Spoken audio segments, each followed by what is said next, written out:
શ્રી વલ્લભાધીશ કી જય, ગિરિરાજ ધરણ કી જય, શ્યામ સુંદર શ્રી અમને મહારાણી કી જય, શ્રી ગુસાઈજી પરમ દયાળ કી જય, શ્રી ગોકુલનાથ કી જય, દાવ દયાળ કી જય, શ્રી નવનેત્રિયા લાલ કી જય, अपने माथे बिराजता सेव्य स्वरूप की जय।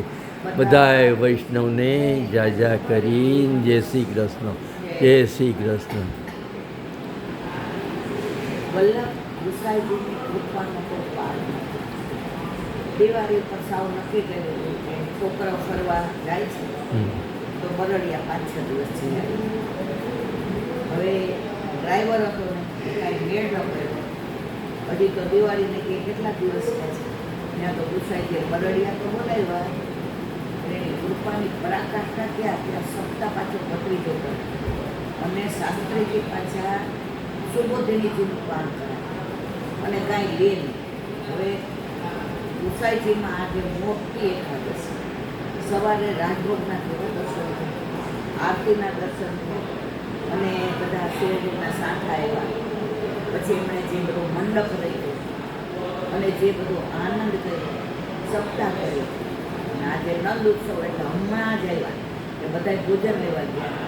આપણને એમ થાય કે આજે રવિવારે 11 વાંધણી ન જાય, ભલે અડધો કલાકનો સત્સંગ કરે, કારણ કે બધાય થાય છે સવારના 4 વાગ્યા. પણ આજે નિત્ય એકાદશી એમને શું જાય વલ્લભ કે ઓહો સરળ સરળ તો તને બધું આજે તને થોડી તકલીફ પડી, પણ સૌરાષ્ટ્ર કાઠિયાવાડનો ભાવ મારા માસી અને માસા ભગવતી હતા, એના છોકરા અને એના છોકરા એક ભગવતી અને પ્યોર પુષ્ટિ મારી એટલે માસીના દીકરાના દીકરા એક હતા. હવે પાછું મેં પૂછ્યું કે ભાઈ કાંઈ લેતા હોય તો મારે સાંભળવું. એને ચોખ્ખો કઈ વાત આવી જાય.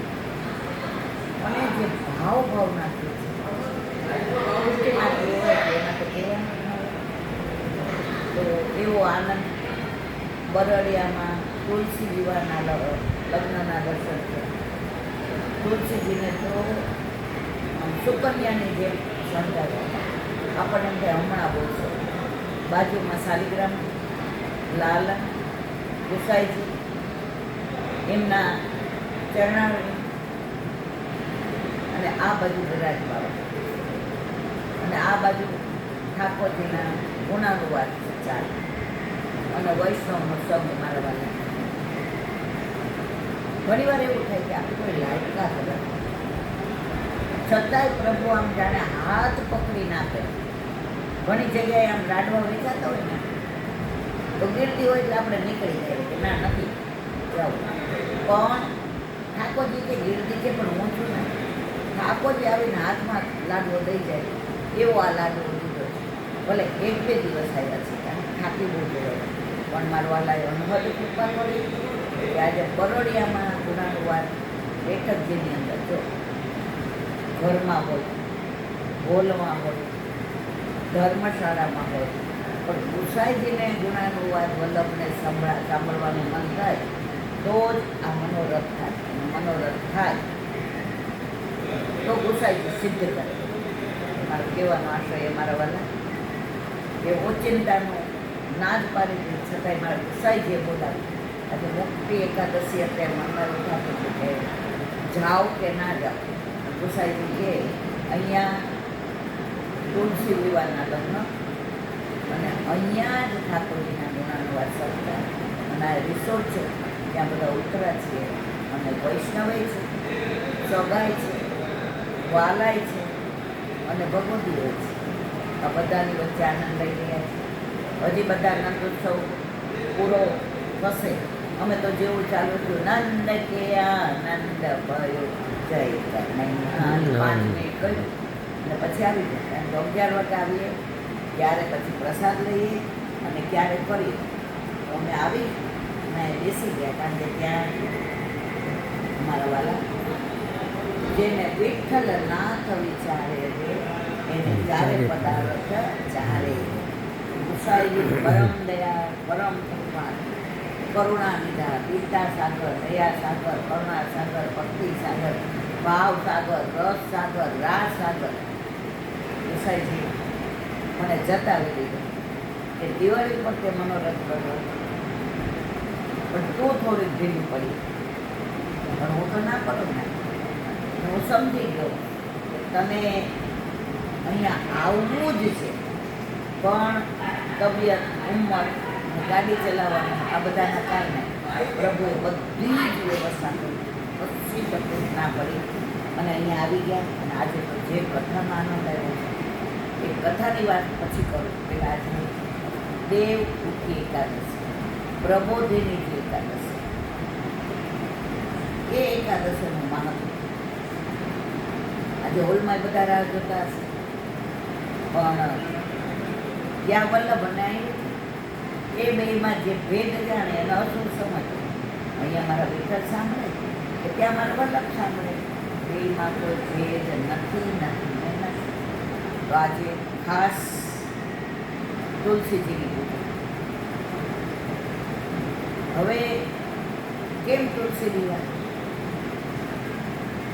વૃંદા નામની એક ગોળી મર્યાદા રાજાને ત્યાં ત્યાં પ્રગટ.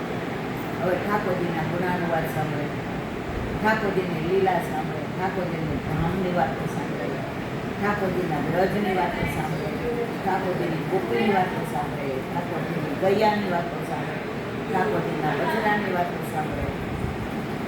મનમાં ઠાન લીધો પરણીશ તો એને, નહીં તો કુંવારી રહીશ. હવે પહેલાંના જમાનામાં આજના જેવું નથી, જે મા બાપ કરે એ જ કરવા. તો મા બાપે જાલંધર નામના અસુર સાથે વૃંદાના વિવાહ કરી દીધા. કારણ કે વૃંદાના માતા પિતા પણ હતા અસુર, અસુરા જ કરે. હવે પરણીને આવી એટલે એને પતિવ્રતા સ્ત્રી, એણે નક્કી થયું મારા માટે મારું પતિ સરસ. હવે સુર અને અસુર વચ્ચે યુદ્ધ ચાલુ. તો જાલંધરને તિલક કરીને લડવા જતા તો કે હું તમારી રોજ પૂજા કરીશ, તમે નહીં આવો ત્યાં સુધી મોઢામાં જળ કે અન્ન નાખીશ. એટલે મારો ચૂડલો અખંડ રહેશે, ક્યારેય તમને કોઈ હરાવી નહીં શકે. જ્યાં સુધી મારું સતીત્વ સચવાશે ત્યાં સુધી તમને કોઈ નહીં હરાવે. હા, મારું સતીત્વ જે દિવસે ખંડિત થશે એ દિવસે કોઈ તમને જીવાડી નથી. હવે આને તો આનું સતીત્વ એટલું જોર કરે ને, એટલા ઝઘડા કરે ને, એટલી મારા મારે બિચારા સુર તો બધા ભાગા ભાગ કરવા માંડ્યા. બધા ઠાકોરજી શરણે કે આનો રસ્તો કરવો, પણ આવું નહીં હાલે. આ તો અમે હવે અમે જઈએ તો જઈએ જ. ઠાકોરજી તો આનો એના સતીત્વનો તો આપણે શું કરીએ? અને એ જ્યાં સુધી એનું સતીત્વ સંચવાયેલું છે ત્યાં સુધી દુનિયાની કોઈ તાકાત એને કાંઈ ન કરી શકે. તો એનું સતીત્વ ખંડિત કરો. ઠાકોરજી કેવું મારાથી એ કે એકવાર જ્યારે એને પરણવાનું મન થયું ત્યારે આપણી સાથે પરણવાનો મનોરથ એને કર્યો. તો એ પરણવાનો મનોરથ હતો તો આપ એનું સતીત્વ ખંડિત કરો તો એની અંદર કાંઈ ખોટું નથી. એ શું છે તમારે? તો વૃંદા એટલે તુલસી. હવે તુલસીજીને તો જાલંધર અસુરાનો વિવાહ થયા અને અસુરોને સુરો વચ્ચે યુદ્ધ થયું. એટલો બધો આ ઝઘડો, એટલો બધો, કારણ કે જ્યાં સુધી વૃંદાન એટલે કે તુલસીજીનું સતીત્વ ખંડિત ના થાય ત્યાં સુધી જાલંધર મરાય નહીં. હવે તો દેવોય થાકી ગયા, કારણ કે આને કોઈ મારી જ ના શકે. પછી બધાય દેવો ઠાકોરજીના શરણે ગયા. જ્યારે માણસ હારે, જ્યારે માણસ કંટાળે, જ્યારે પોતાની કોઈ કાર્ય કામ ના આવે, જ્યારે કોઈ પોતાની હોશિયારી કામ ના આવે, જ્યારે ચારે બાજુથી નાસીપાસ થાય, પછી આપણે શું કરીએ? વાયરા ન રહીએ, હાયરા ક્યાં જઈએ? ઠાકોરજીના શરણે જાય. પછી શું કહીએ? ઠાકોરજી કરે તે ભલું. પહેલાં ગયા હોત તો તારે હારવું પડે, વ્યગ્ર થવું પડે, તારા મનને ક્યાંય તકલીફ થાત, તું નાસીપાસ થાત, તું હારીને જાસ. એના કરતાં પ્રભુને શરણે જાય ને તારે હાલવાનું જ. ઓલું કવિએ સરસ કહ્યું છે, પ્રભુ મને એટલી શક્તિ ન આપતો કે હું દુનિયાને ઝુકાવી શકું. પ્રભુ મને એટલી શક્તિ ન આપતો કે હું દુનિયાને ઝુકાવી શકું. મને એટલા તારા ચરણમાં રાખજે કે તારા સિવાય બીજા કોઈની સામે ઝૂકું નહીં. મને એટલી શક્તિ આપજે કે તારા સિવાય બીજા કોઈની સામે ઝૂકું નહીં. હવે બધા દેવોએ કીધું જે કરો એ આપ કરો. ઠાકોરજી જેનું સતી અખંડિત કેવી રીતે કરો? તો દેવતાઓ કે એકવાર એને આપણે પતિ તરીકે માન્યા કે મારે વિષ્ણુ સાથે જ કરો. તો એકવાર તો એને માન્યા હતા ને, તો એકવાર ઠાકોરજી કે સારું. સાંજે આવ્યા, રૂપ કોનું ધારણ કર્યું? જાલંધર. હવે ત્યાં એ લડે, અહીંયા જાલંધરનું રૂપ ધારણ કરીને સાંજે આવ્યા. આને તો ઊભા થઈને તિલક કર્યું ને પછી ચોખેટીને વધાવ્યા, જળ દીધું ને પગે લાગીને, અને ઠાકોરજીએ પછી એના પતિ તરીકેની બધી લીલા કરી. જેવું એનું સતીત્વ ખંડન થયું ત્યાં જાલંધર મરાયું અને પડો નીચે. તુલસીજી કે આ જાલંધર કે આ જાલંધર? અને પ્રભુએ પોતાનું સ્વરૂપ પ્રગટ કર્યું કે હું તો વિષ્ણુ છું, હું તો કૃષ્ણ છું. તુલસીજી એટલા ગુસ્સે થયા કે તમને મારા સતીત્વનું ખંડન કરવાનો કોઈ અધિકાર નથી. તમે ભગવાન થઈને આવું કરો તો અમે બીજા કોને કહીએ? બીજા કરે તો અમે આપને ફરિયાદ કરીએ, પણ આપ આવું કરો તો અમે કોને કહીએ? ઠાકોરજી કહેવાય તાર જી કરવું એ. કારણ કે અસુરો અને સુર વચ્ચે યુદ્ધ થતું હતું. એમાં જાલંધર એટલો બધો બધાને પજવતો હતો, ના છૂટકે મારે આ રસ્તો કર્યો. ત્યારે તુલસીજીએ શ્રાપ આપ્યો કે તમે પથ્થર થઈ જાઓ. ઠાકોરજી કંઈ કાંઈ વાંધો નહીં, હું પથ્થર થઈને તને નહીં છોડું. તું કોવરીમાંથી એને વૃક્ષ છોડ થઈ ગયા. તો શેનો છોડ થયા? તુલસીજીનો. તો વૃંદા શું થયા? તુલસીજીનો છોડ. અને ઠાકોરજી શું થયા? પથ્થર એટલે શાલિગ્રામ. અને શાલિગ્રામ અને તુલસીજીના જે વિવાહ થાય આજે એટલું મહાત્મા છે.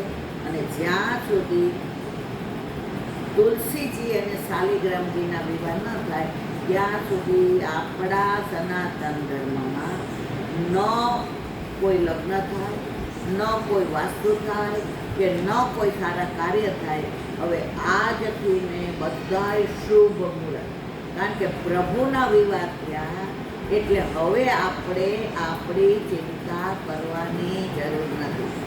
જેને વિઠ્ઠલનાથ વિચારે રે એને પ્રગટ પદાર્થ ચાલે. જેના માથે શ્રીજી નિશાને યાર દુનિયામાં કોનો લાગે? જેને માથે શ્રીજીની સેવા સદાય છે મીઠા મેવા. તો જેના ઘરે જેના માથે વલ્લભે પૂત કરેલા ઠાકોરજી બિરાજે છે એને આજે નહીં, કાલે નહીં, ક્યારે પોતાની ચિંતા કરવાની જરૂર નથી.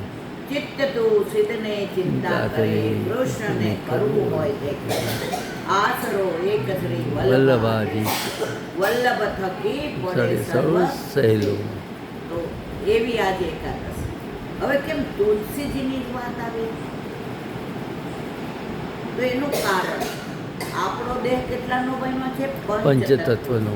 આકાશ, વાયુ, જળ, અગ્નિ અને પૃથ્વી. બરાબર. તો આપણે એ 5 તત્વો કયા છે? આપણે ઓર્ડિનરી તત્વો વાળા નથી મારા વાલા. આપણે આકાશ એટલે ગોવર્ધનનાથજી.